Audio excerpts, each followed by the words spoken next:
In preparation for this event, Greta and I spent a great deal of time in discussion and conversation and reflecting on art and on the peace activism that can be found through the arts. And one thing we know for sure is that art is important. It's a healing tool of expression. It builds community, like hands-on experience, whether it's building a mural together or creating paper mache together.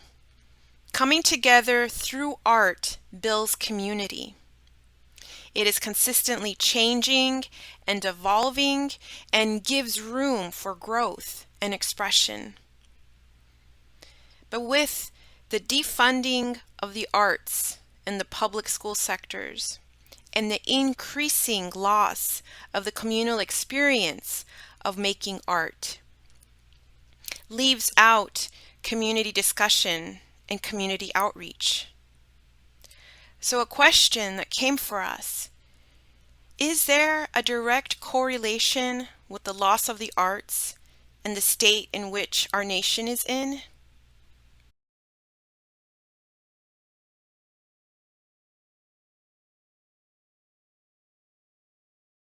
I think I'm going to play this quick video. It's about 5 minutes long, about Guernica. And this is probably the best known modern work of art of all, anti-war. And because now we're talking about the fact that the peace symbol really is a protest against war, that we can't have peace while we have war and disagreement. We need to be able to, as many people have said now, it's about finding a way to be unified as a human race. So I want to show this, and then I have an interesting point to make, a more contemporary context to this painting that I want to share.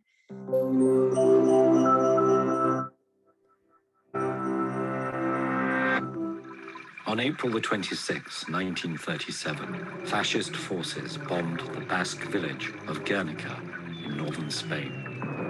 It was one of the worst civilian casualties of the Spanish Civil War, waged between the Democratic Republic and General Franco's fascist contingent. For Pablo Picasso, the tragedy sparked a frenzied period of work in which he produced a massive anti-war mural, aptly titled Guernica.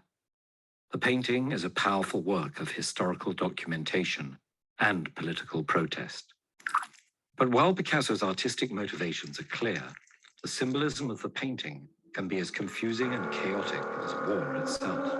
How can we make sense of this overwhelming image? And what exactly makes it a masterpiece of anti-war art? The painting's monumental canvas is disorienting from the start, rendered in the abstracted Cubist style Picasso pioneered. Cubism deliberately emphasized the two-dimensionality of the canvas by flattening the objects being painted.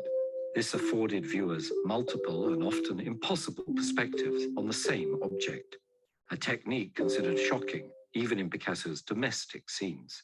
But in this context, the style offers a profoundly overwhelming view of violence, destruction, and casualties. Multiple perspectives only compound the horror on display, sending the eyes hurtling around the frame in a futile hunt for peace. On the far left, a woman holding her dead child releases a scream. Her eyes sliding down her face in a sheet of tears, and her head bending back unnaturally to echo. There is a statue of a soldier present below, but he is unable to defend the woman and child. Instead, his broken body lies in pieces, his arm clutching a splintered sword in a signal of defeat. The tip of his sword meets a woman's foot as she attempts to flee the devastation. Her other leg appears rooted to the spot, locked in the cold canvas, even as she stretches to move it. Another victim appears behind this slouching figure, falling helplessly as flames lick around her. She too is caught in her own hopeless scene.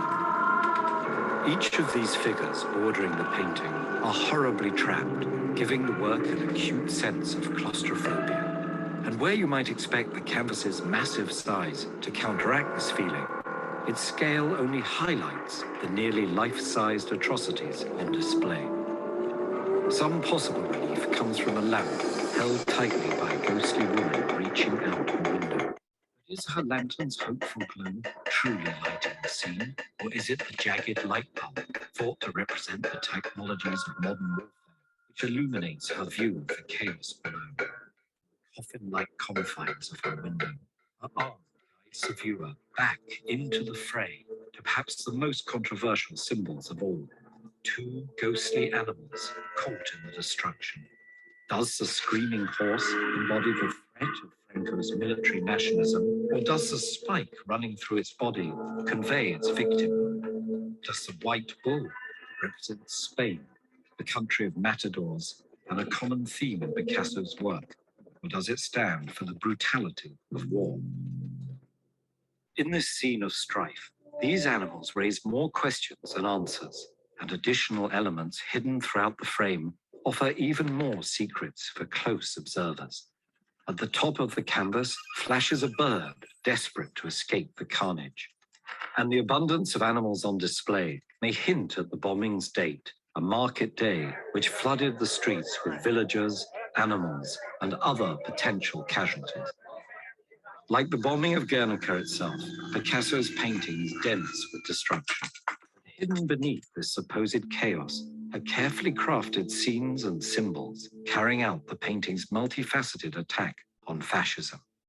Decades after its creation, Guernica retains its power to shock viewers and ignite debate, and is often referenced at anti-war gatherings around the world. Hundreds of viewers have grappled with its harsh imagery, shattering symbolism, and complex political messaging. But even without a close understanding of its complicated subtext, Picasso's work remains a searing reminder of the true casualties of violence. Interested in learning more about art history?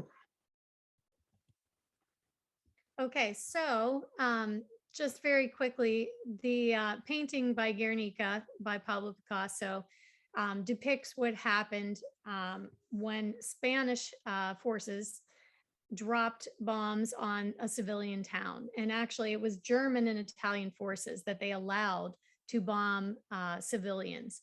And it's believed that the reason that they bombed this town was because it was actually a town where they had weapons manufacture. And this town was supplying Spanish who were standing against the fascist regime of Franco. And so he allowed his allies, the German and Italian forces, to come in and drop bombs on the town. And they believe that there were about 10,000 people in the marketplace that day. And that's why you see all, the animals, the symbol of the bull to represent Spain, and you see all the figures here. There are differing accounts on how many people died from 1700. Art historians say maybe 300, 400, but different countries have different accounts.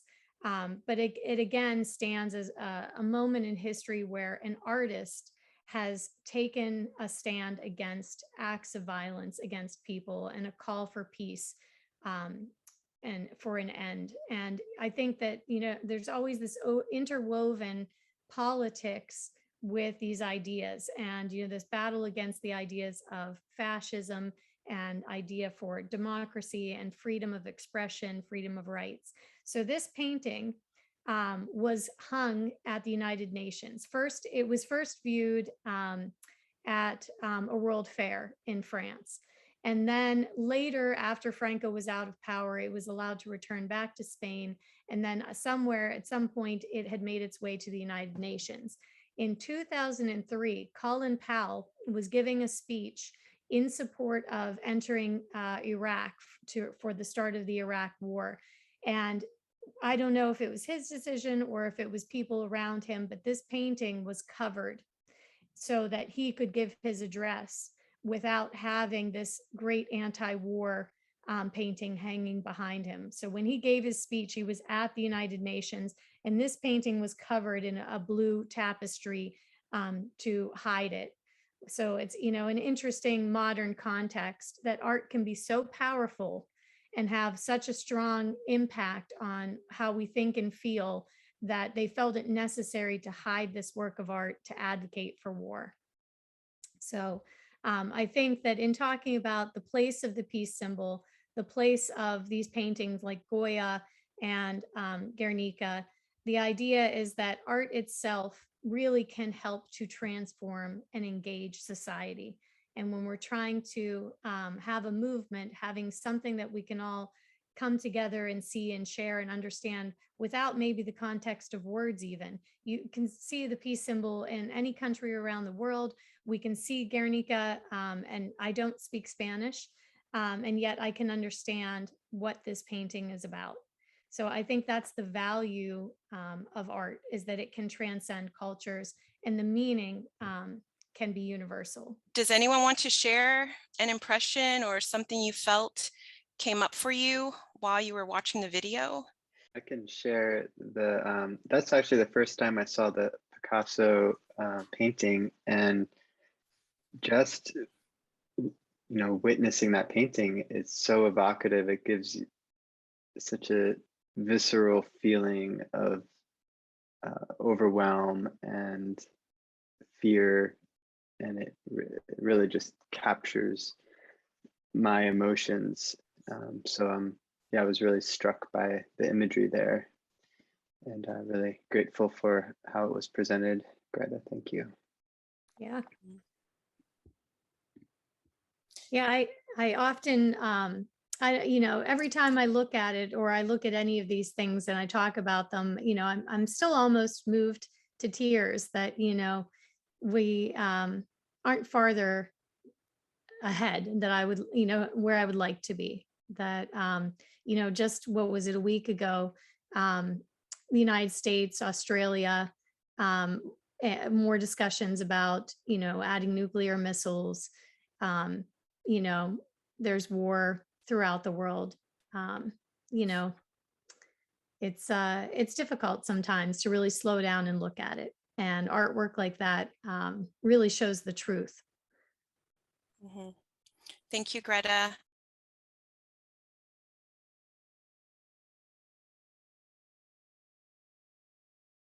So last thing I'll highlight before we take a quick break here is that there is a contemporary artist. His name is Sheppard Fairey. I'm not sure if anybody knows who he is or is familiar. You may be familiar with his artwork for the Change campaign for Barack Obama. And there were images of Barack, kind of red, white, and blue. Sheppard Fairey is the artist that did those. And so he's bringing forward the idea of peace, make art, not war, into contemporary times again. Hopefully this will show up. And so you can see here the peace symbol included, eyes open, mind open, rise above, and the theme that art really can transcend.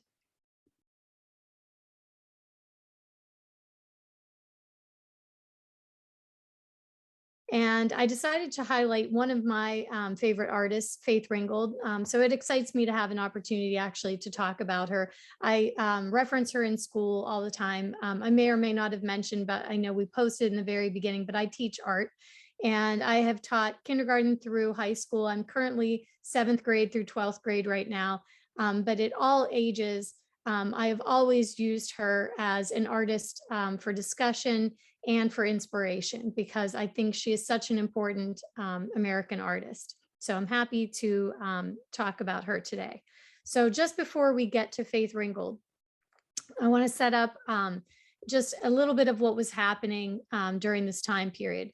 And there's so many great websites out there. This one is from history.com that I'm referencing very quickly. But these are some of the major things that were happening throughout the 50s, 60s. So you have the civil rights movement, and this website, I'm not going to spend much time on, I'm just going to use it to quickly scroll through. So we've come out of World War II. We're entering into the Cold War. We have Rosa Parks, who in 1955 decided to hold her seat on the Montgomery bus in Alabama. You have the Little Rock Nine in 1954. You have Brown versus the Board of Education. So there are so many major things happening here in the United States. You have the Civil Rights Act of 1957. You have the Freedom Riders in 1961. So if you are interested in looking at the history, history.com, this puts things together for this time period in a really very concise, clear way. And it's a great resource to have. So just getting the image that there was a lot of not only action happening in our government, move for civil rights changes, politically, on the streets, grassroots. There were people who were pushing back and demanding demanding equality at this time. So as the Cold War began, Harry Truman was president. We have in 1948 an executive order to end discrimination in the military. So these were all major things. And the civil rights movement itself encompasses a time period from roughly 1954 to 1968. Okay, well, I will go ahead then and close us out with a little bit of history of Faith Ringgold. And as I said before, I'm excited to share her work because I think that she is just as important today as an artist, as an advocate, as someone who is trying to create a culture of peace through her art, as she was when she started in the 1960s. And she has, a very interesting history. She was born in 1930. And she was born in Harlem, which was the scene of the Harlem Renaissance. So as a young girl growing up, she was used to having people in her neighborhood, famous people, Duke Ellington, Josephine Baker, that were parts of community gatherings and conversations. So as a young girl, she was already being influenced by, some of the greatest minds. Her mother was a fashion designer and doing well at it, making a career at it. She was known. So she already had this really strong creative influence around her as a very young girl. She had very terrible asthma. So she was actually homeschooled. And given then really the opportunity to be as creative as she would like, because her mother was teaching her to sew, how to use fabrics in creative ways, how to manipulate her ideas through art. So it was this very enriching childhood. And so there's this video that I'm not going to share. It's about 5 minutes long, but I do want to highlight it because you may of American want art to go back and watch it for yourself on YouTube. from the 1930s. And it was, it's by CBS Morning. They produce a lot of really great, nice, succinct videos about artists. But to really get a picture of who she is, there's clips of her speaking. She's such a dynamic person. I'm just going to try to highlight a moment just so you can see her on camera and get a sense for who she is. Why are these girls so happy? Why not? But in fact, Ringgold's work spans over 70 years, an observation of decades of social upheaval in America.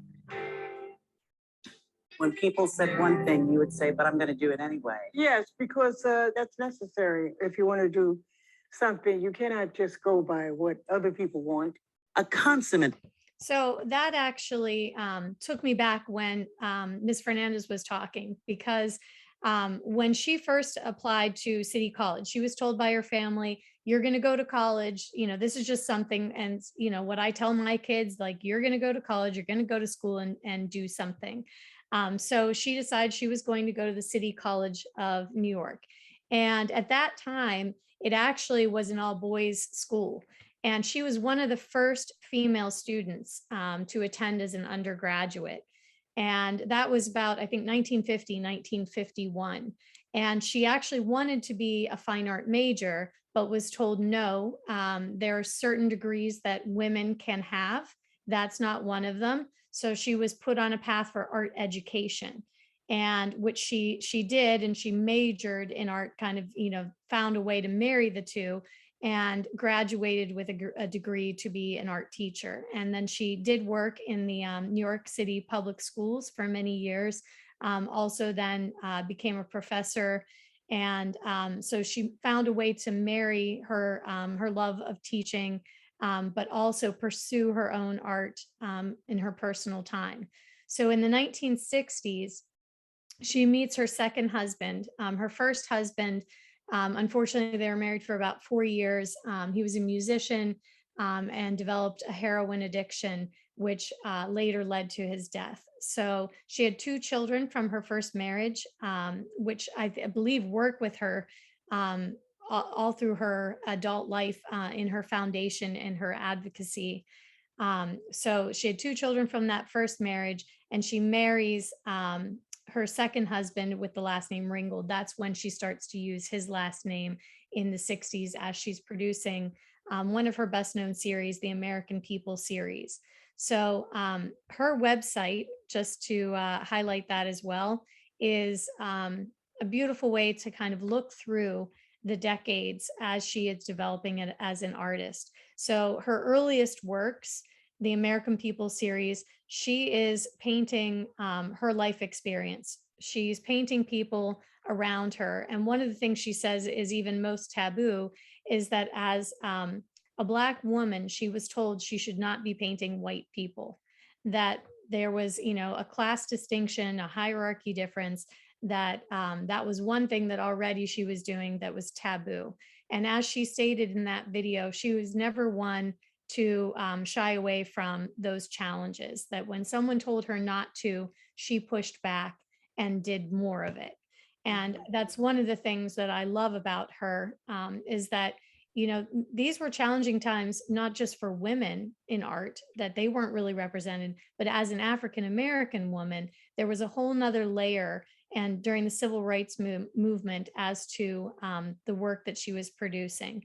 And she uses her art as a way to push back against the rules. And so here you were talking about Angela Davis. She even produces works for Free Angela when Angela was jailed. And so she uses her art to speak to what was happening in the political context, in the social context of America. And she's starting to, in this early period, introduce words, which she becomes famous for, this marriage of text and art as an artist. So she's addressing what she sees in her life. And she's heavily influenced by a lot of different things. She's pulling in designs from African culture. You can see this X. I find it in her art from her earliest periods to her later works that she's creating, that this almost like designs that are pulled from fabrics and tapestries in African culture. She draws inspiration from. She was a big fan of Pablo Picasso's work. And you can see clearly when you see them juxtaposed next to one another, the color palette, some of the shapes in her earlier work, really influencing her ideas at that time as she's beginning to figure out who she is as an artist and what story she wants to tell. And a very important work that she revisits again later is from her American People series. And this one is The Flag is Bleeding. So she is very directly confronting racial injustice, the violence in America, and she's using it to push back again on social norms. When it was the 1970s, she and 2 other artists decided to put together an art show, and it was called the Flag Show, the People's Flag Show. This was the poster that she created for that gallery showing. And the representation was that everybody would use the flag as the foundation for their artwork. And at that time, she and the 2 others that created this were arrested for their works using the flag. And she intentionally wanted them to use the flag because she said that a flag that we cannot use as artists, cannot question, is not a flag that really represents democracy, that we need to have true freedom to use it as we want to express our ideas. And so they were arrested and ended up in the end having to pay a fine. It was either a choice of 30 days of jail time or a fine of $100 each. And I think it was the NAACP that helped to represent the three of them, the Judson Three, in court over this argument. But what you can see is it definitely has led to a broadening of what art can be and how it can be used. She revisits that again in 1997 in The Flag is Bleeding Too. So this, does show that we can use art to push against norms and make progress. So there is progress being made. And even though she was constantly hitting stumbling blocks and roadblocks, she kept pushing. And here you have her again revisiting that same conversation, that the flag by all Americans should be a symbol that we can use to have a debate and a discussion about what it really means. And that's why I think one of the underlying things that I think is most valuable about her work is it is just important today to the conversations we're having about our social context as it was in the 1960s, as it was when she revisited it in the Flag show in the 1970s, and then in the 1990s again. We're still having this conversation, and that's what a healthy democracy should be, is that to get to a better place, we have to be allowed to have these conversations. And she is one of the people that is the reason why we're allowed to have these conversations. She is the one taking the risk and making the statements and fighting for representation in galleries. She organized a group to stand against the Whitney Museum when they were excluding not only African-American artists, but excluding women artists. So she's done protests and led those protests. This is a work of art from 1967 called The American Postage Stamp. And within the context is representation. You can see that by and large, it's white faces peering back at us, a small number of African-American faces represented. And then you can see the context of that X again, threading through. And she's using the faces as well as the term Black Power. But when you flip it on your side, you can see within the context of this conversation that she's using the lines within here. It says white power. So she's asking us to question this hierarchy, this dominance, by threading in the conversation. And, a lot of people, she said, wouldn't show her works. These earlier works were threatening to people. So, it was hard for her to even get these works seen. And I just saw today that coming up in 2022, the new museum in New York is going to do a retrospective of all these works, these early 1960s works of Faith Ringgold's, and do a show to highlight the importance and significance of these early pieces. So just to kind of touch again on how important this work by Guernica has been to many people, including Faith Ringgold, this work she cites as being something that was a catalyst to a change in her work in her color palette. You can see the black and whites here and the kind of black and white with hints of color. She was told that she didn't know how to do movement by a gallery owner after those 1960s pieces. And she was like, you don't tell me, I don't know how to do movement, I'll show you. And so she produced the American People series number 20, which shows movement and shows the horrors again of the civil rights movement. And you can see here what I think, we all know to be true is that huddled together are these children, that these ideas, they evolve because we teach those ideas. And the children themselves have come together. They're seeking one another out for protection. They're holding each other amongst all of this that's happening around us. And that again, being a teacher, I see it as an opportunity to speak to children about the relevance. I don't obviously show this painting to kindergartners, but I can show them paintings by Faith and talk about the same ideas that we come together and use to express our ideas, to show love in different ways. And so the context of it is the same, even though I may not be highlighting the same works, that she is a woman who has stood up to adversity for her entire career.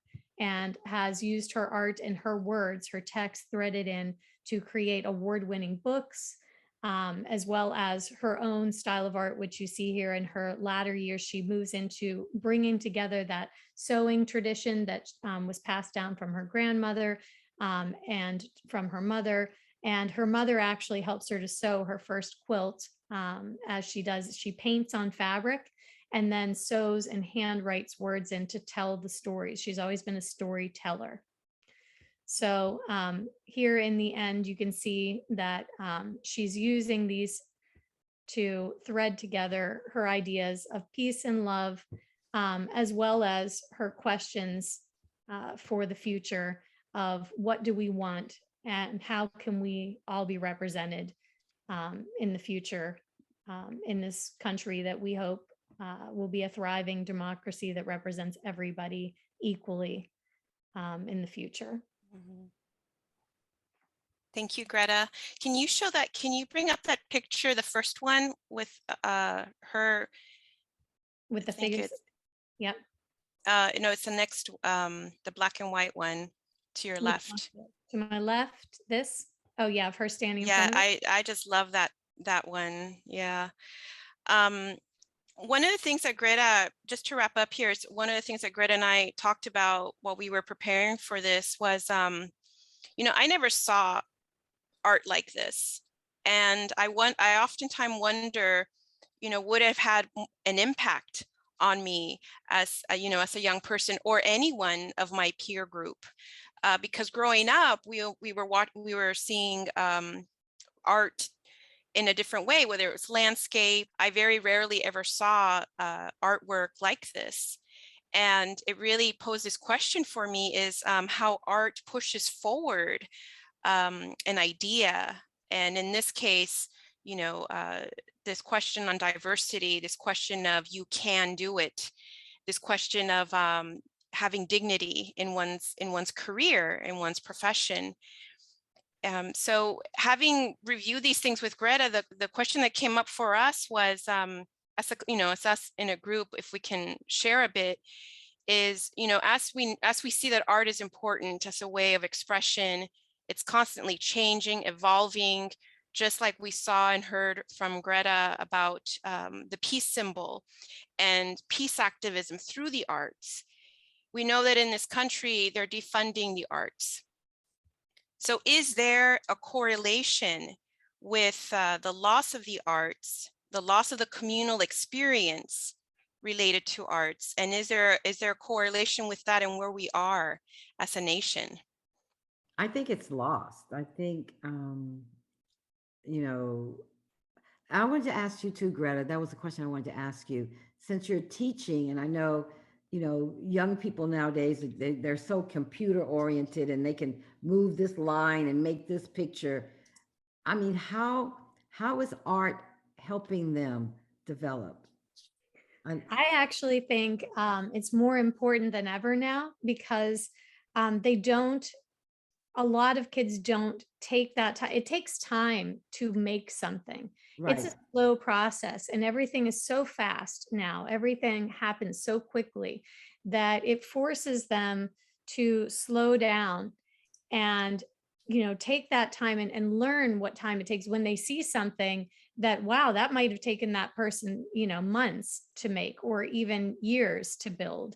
And that's reality, that everything seems on the surface like it's moving so fast, but there still is a part that we have to accept that is slow and should be deliberate and take time to craft and care for. So I think it's definitely very important on that end.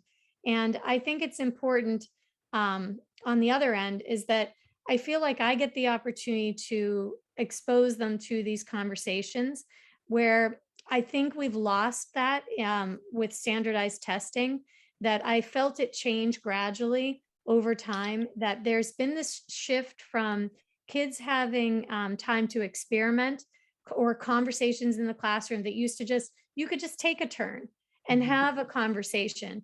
But now, because everybody's on these strict timelines, oh, I have to get this criteria in by this date, you know, those conversations don't happen so much anymore. There isn't allowance for that kind of education to happen. So I feel like I'm the place where I can still slow us down, let it evolve, let a conversation take half the class for, that period, because it just felt necessary, where other subjects really don't have that luxury anymore. And I feel like they want you to tell them how to do something, because on a test there's an answer, I must learn this and then I must respond it back this way to get X, Y, Z to happen. And I feel like I get to push back on that a little bit by saying, I don't know, I'm not going to tell you. What do you think you should do with this? So I'm always concerned when I see, cuts to the National Endowments for the Arts. And in my own school district, where my job has been cut and changed really every year for the past 10 years. And I'm always concerned, are we going to lose another position, or, are we going to have, are they just going to keep cutting classes and opportunities because they don't want to pay for staffing or Right. materials? I have been feeling that for a long time. So, it is a concern for me, and I just take every day as, a great opportunity to hopefully have a small impact on that end. You have a big impact. Don't say small. Thank you, Greta.